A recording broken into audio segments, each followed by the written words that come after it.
Bismillahirrahmanirrahim. Alhamdulillah Rabbil Alameen. Hasbunallah wa ni'mal wakil. The Lord is my light and my salvation, whom shall I fear? And yea, though I walk through the valley of the shadow of death, I will fear no evil, for you art with me. Thy rod and thy staff, they comfort me. Thou preparest a table before me in the presence of my enemies. You anoint my head with oil, my cup runneth over, and surely goodness and mercy shall follow me all the days of my life, and I will dwell in the house of the Lord forever and ever. Amen. Assalamu alaikum. It's Friday. Welcome to Johnny's Bite. Juma Mubarak to all our Muslim brothers and sisters, and happy Ramadan to them. And also happy Lent to all my Christian brothers and sisters. Continue to pray for Ghana. It's important that you do. This morning, I want to say thank you to our affiliates, Lolonyo, Kesmi, and all the other stations that on a daily basis stream and pick the feed live from Adisawe 3FM 92.7, your urban lifestyle radio, to make sure that Johnny's Bite is all over. And yesterday, I want to say particularly thank you to all the 3K viewers on 3FM's page 92.7, 3FM 927. Let's do it again today. It's in the interest of our nation. This morning, I know you are prepared and fired up to meet up tomorrow at the Tetekwashi Interchange Park near the Accra Mall for the 3FM Gobe Festival 2.0. Last year was exciting. This year promises to be super exciting. All our vendors are ready, whether they are selling ofam or jingple, or they are selling their traditional gobe, or they are selling your fruit juices, popcorn, or whatever it is that the children need, the play area. Everything is set. So tomorrow we are ready to rock and roll, and it will be a blast. We will also have the first ever Gobeathon. And we want to say thank you particularly to Nkulenu. Thank you to Fidelity Bank. Thank you to Flora Tissues. Thank you to Glovo. Thank you to Maize Crystal Natural Mineral Water. Thank you also to Sankofa Natural Spices. Thank you to Gino. Thank you to Big O Drinks. Thank you to Dewa Chop Money. We're grateful that you could join us. It's free entry. We're not charging you to come and buy food to enjoy, have fun, enjoy all the free concerts with your favorite artists, the Gobeathon, everything else, mingle. And last year, I can tell you on authority that some business conversations happened, and some of the vendors that are coming around, some of the business ideas and the business conversations started from last year. So we are creating a platform for people to market. We are creating a platform for people to buy.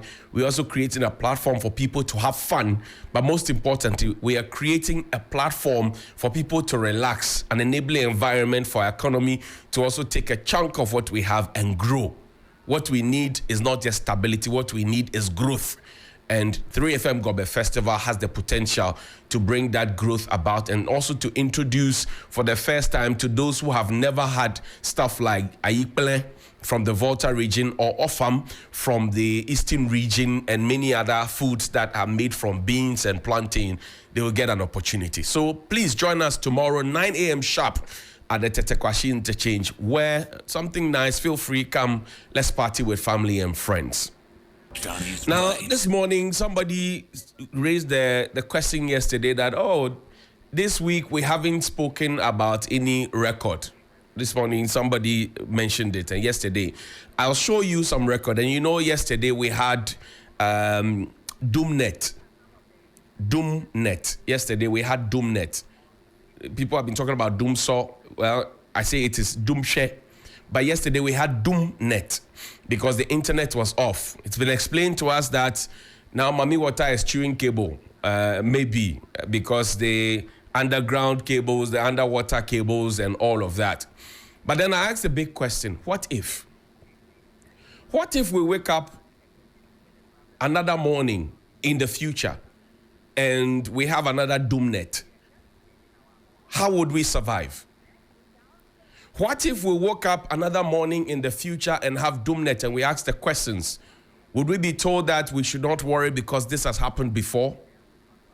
What if we woke up in the future and we had another Dum-Net and people were confused, and the economic impact of the Dum-Net was so biting that even the telcos do not understand what's going on, and the whole nation was going to lose some money, because yesterday, I can tell you, people couldn't transact the normal businesses that they do or they conduct on the internet because there was Dum-Net. What if? What if this Dum-Net happens on an election day? How would people react? What kind of explanations will be given? And what kind of explanations and understanding will be reached, the midpoint? Because we do know that elections have a very, very hot temperature, if you will, in this country. Even though we are very, very democratic.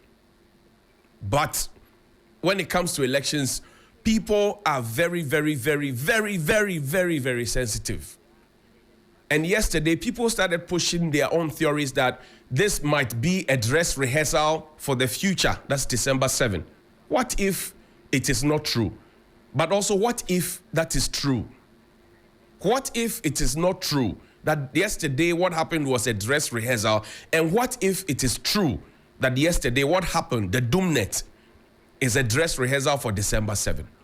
And if it does happen, what would our national security say? If it happens, what will our government say? Would we leave it to Mr. Joe Anoche and the NCA to explain and the telcos to explain? Because clearly the telcos did not see this coming. What if people do not understand the explanations that are being given to them and they decide to do things the way they want to do? What if? So count it all joy that this perhaps happened in March. People are raising the questions, and I hope that officialdom will not brush these concerns that people are raising. Some will say they are, well, theories that cannot be firmly grounded, so forget about them. But I'm sure that those who are the security couples know that you consider all the views, and then based on that, you strategically intervene where you have to intervene. So the what ifs will come. The if and the buts will come. The ultimate is that people want their internet when they need it.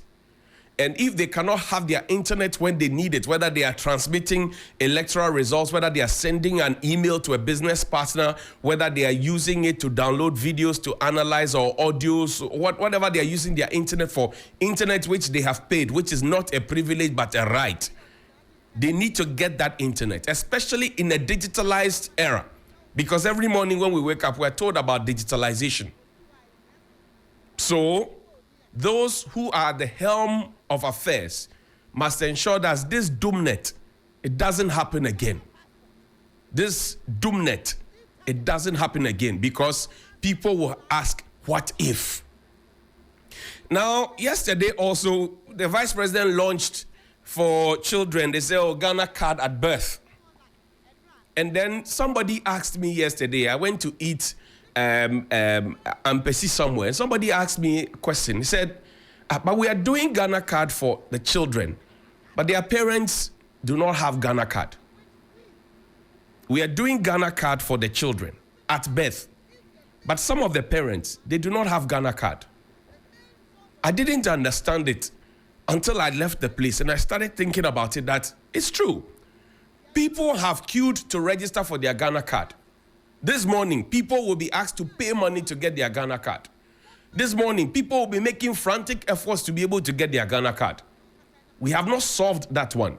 And you know that in this country, in a not so distant future, we were told that if you don't have a Ghana card, your SIM card will be, all the threats that came from officialdom, the deadlines and everything else. Agreeable, there are some who are stubborn academy, who did not take advantage of the whole arrangement when it came closer to them. But there are those who genuinely do not have their Ghana card up to now, up to date. And we know there have been a lot of factors, including money and many other things. But the question the gentleman asked me, that the children are going to get Ghana card at birth, but the parents from whom they draw their nationality, they do not have the Ghana card. And you know that in this country, we have had a court that ruled that the birth certificate is not proof of nationality. You know how that is. I find it very strange, but it is what it is. And you need to have a Ghana card to prove so. But the parents who will give their children their nationality themselves do not have Ghana card, but their children will get Ghana card. It's a miracle. It's a big miracle. Now, let's talk about the scorecard. Put that up for me. Johnny's Bite. The message says, good afternoon, Johnny. And this was sent on Monday. I thought this was quite a private matter because this was a matter, and Jen remembers this. This was a matter that we got sometime towards the December in 2023. Somebody who was supposed to go and do some roofing for an old lady. He was playing kwani with the old lady. They went to court, arbitration, and the rest. All the documents we had. In fact, I showed you some of the documents, but I had to hold on with them. Finally, this senior citizen sends the message. It says, good afternoon, Johnny. I announce with great joy and gratitude for your intervention in my case. The job is fully completed this morning, about an hour ago. I am so grateful. Don't know what I would have done without your input. Keep Ghana moving, and may the Almighty protect you and your family. I will also call Augustine and let him know job's done. Please remind him too of the refund. And Augustine owes 10,000 cedis. Thank you so much. Praying for you always. This is a scorecard. And every day, bia na scorecard nemu. You can bring the scorecard ratings down. And that is the kind of scorecard we expect from our All-African games. Because if the conditions are right, and I had the opportunity to, I'm able to do these scorecards because solid investigative team, all right? And then you take your time to do the analysis, you take your time to verify, and you're going through the ethical considerations, and you're using experience and expertise, and you're giving it time for it to mature and all of that. Then you get the scorecard. Because nothing that is done hurriedly can give you the scorecard. So you may question the kind of journalism that we do. You may ask questions. It's okay, it's within your right. But at the end of the day, this is the scorecard. And every week we show you scorecard. So I ask, when they send you to come and attack and denigrate, ask where the scorecard is. There's a young man who has a scorecard, Abeku Jackson. He's a history maker.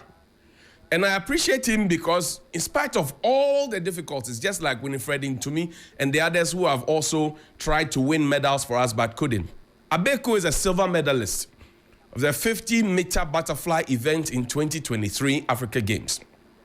He's also a bronze medalist at the 100-meter butterfly in 2023 African Games. He's the first Ghanaian swimming medalist ever in African Games. He did not win a medal in 2019 edition, but is Ghana's current captain in swimming. This is Abeku Jackson, a proud Wednesday born. Abeku Jackson, proud Wednesday born. So you see how Abeku has done it nicely, because Abeku has a personal conviction. And the athletes also have a personal conviction and a personal motivation. But if they are not getting their fiber bicycles, what do they do? If they are not getting their boots in time, what do they do? If they are still using old jerseys that perhaps fit tighter than what they expect, what do they do? If they are not getting shoes their sizes, what do they do? If they are not getting their rackets in good time and it's totally new to them, what do they do? If their tracksuits are oversized, what do they do? If they get to the event centers and the place is not ready, has now to be prepared, what do they do? If they get to the place and matches have to be postponed until the next day because we didn't prepare for lights and then the darkness hit and so we had to postpone, what do they do? Johnny's Bite. And what does that say of our country? We are being told to preach positive news only. But what does that say of our country? Earlier this week, I told you about the Ghana Airport Company. Show me the picture of the children again. I don't want to call them kids. The picture of the children. The children went for a facility tour of the Ghana Airport Company. And I'm sure that we know the benefits of a facility tour because the whole concept of TVET and all these things is to have industrial input. And yesterday I saw a teacher teaching children how to weave baskets and make baskets. And a colleague of mine were discussing and said, but we did this when we were at JSS. So one of the reasons for the JSS model was to have technical drawing, technical skills, to have vocational skills, life skills, and cultural studies. And we enjoyed that. So the washroom, our first washroom that we had at Kaneshi Anglican JSS, Lebi Keshwane School, Anopani Ewia School, we work Kokonti and Katenkwang, we constructed our own washroom, led by Mr. Sam, our TD and TS teacher. We used to bake cakes. Vocational class, Miss Ado and Miss Atumbu later, or Mrs. Abe. We used to have that. We used to, sew our stuff and do doormats and all of that. Then somebody came and said that we should wipe all those things off and create another animal. And now the children can't even sew their own buttons when their buttons are torn. They can't fix them back. We are still reinventing the wheel. So you find that every generation of students that graduate, they graduate and there's some disparity and they don't just meet. And you ask yourself, are we training them for the future? Or are we just training them for the test scores so that we can brag and talk about the statistics? Life skills. We used to have music and dance. So people's appreciation of music was totally different because people understood the origins of their music. They understood the etymology that was put on their music. They understood the melodies and the harmonies. They understood the rhythms and all of that. We used to have music and dance. Some wise person woke up one day and decided that we should yank it off. So today, when you play indigenous music that has values and culture and also depicts our tradition, the new generation, what they call Gen Zs, they don't appreciate it. And we know the essence of music, how music opens up the mind. So when you have what's a quiver, a semi-quiver, a note, a semi-note, a tone, you ask them, they don't know bass clef, treble clef, they don't know anything. But some of them could have become sound engineers. Some of them could have become musicians just after BECE. Some could have become masons or plumbers or carpenters because we're introduced to tenon saw, rip saw, all those ones in JSS. Technical drawing, draftsmanship, you could have picked that on, developed the interest, all of that at JSS level. Today, call a JSS, graduate or JSS leaver and ask them what they can do beyond reciting for you what they have been taught in class. Apologies to them, but a big majority of them are not able to do all the things that after JSS we could do. So how are we educating them? Are we just educating them to write paper and pen? Or are we educating them because the countries that we go and borrow from, the Chinese, for example, at a very young age, they are teaching the children how to solder things together, how to join things. Those small calculators and watches that we go and we import from China. The children are the ones who make them. Then we go and buy. And we are always talking about TVET. Somebody is able to do a whole program in pharmacy. Pharmacy at the KNUST. Becomes a pharmacist. But they can't produce 500 mg of paracetamol. Let's go to the Ghana Airports Company. And that's our final one. Proposed $20 charge on all round trip tickets. This is what I call Jackpa tax. If you want to Jackpa, we'll tax you. Management of Ghana Airports Company Limited has noted with concern the recent news concerning a charge of $20 on all round trip airline tickets.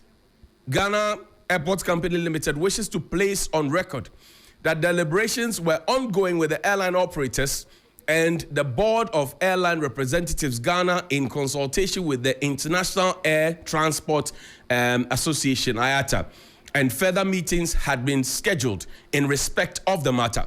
In the circumstance, Ghana Airport Company Limited has taken a decision to put on hold all discussions on this. In the future, if and when a decision is reached, IATA will communicate same to all stakeholders. The general public is advised to take note. Management signed the 14th of March. You see, show me the picture of the children. We have dug ourselves so deep into a hole that we now take 25 CDs from children who want to embark on an industrial or facility tour at the airport, and 30 CDs from their teachers, and not even give them the proverbial welcome of a bottle of water or a cup of water or a calabash of water. We charge children for facility tour in this country by the same airport company. We charge teachers who are taking their children on a facility tour. They may have taught their children about what an airport is or an aerodrome and what they do there, air hostess and pilots, blah, blah, blah. And they want the children to go and have a hands-on experience, see it for themselves and with their own eyes. And they are charged money. But the airport is not supposed to be an official tourist site in our books. Now we are going to be charged $20 per round trip ticket. So even if you think that the country is so hot you want to jackpot, we'll tax you before you go.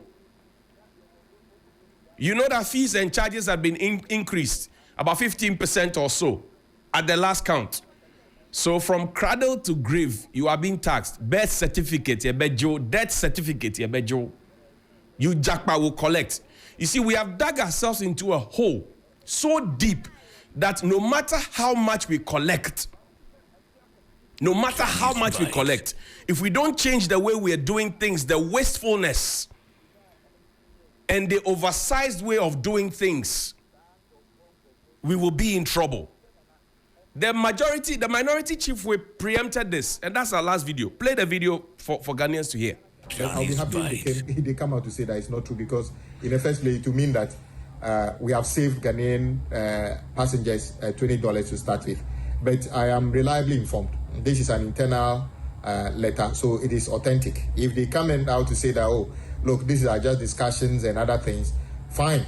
But then I'm just saying that for them to write a letter to say a definite date of the operationalization of these proposed fees means that they know what they are doing. Because if it were the letter were to say that, oh, we propose that so and so, and we are still doing consultation, you would have said that, okay, this is a work in progress. But they have been able to put a date in there, 1st of May, that this is the day that the fee takes effect. It means that it's gone far, and that's what I'm saying, that the best thing they can do now is probably go back to their mother ministry, which is Ministry of Transport, escalate the discussions with the major stakeholders. Eventually, that minister would come to Parliament, and if Parliament approves that, then it will be included or approved by Parliament. Until that time, no one is going to pay that $20, not even $1, towards the refurbishment of belt. If Kotoka International Airport cannot refurbish the baggage belt, how much is a baggage belt that you need to charge extra money? What are you doing with the rest, the monies you are collecting? And this idea that is because they are paying for the construction of how they call it, the airport, that is why they can't pay. It's neither here nor there. We did not have, didn't we have the need to maintain the belt? They were paying a lot of money to install Christmas trees in the past. Who knows what they are still doing about those things? So, I mean, that Ghanaians should not be shortchanged consistently about this government on issues like this. MP for Adaklu, Minority Chief Whip, I call him Adaklu Messiah Kwame Agboja there. He preempted this. Now it has been proven that indeed there were intentions to charge $20 on all round trips. And some were even asking the question, does it include local trips? So I'm going to Tamale to see my chief. Does it include that? And I say we have dug ourselves so deep into a hole that if we don't change the way we do things, no amount of revenue will be enough to do anything. We need to change our ways. And it is only the ear that has an opening that is willing to hear that will hear. Have a good morning.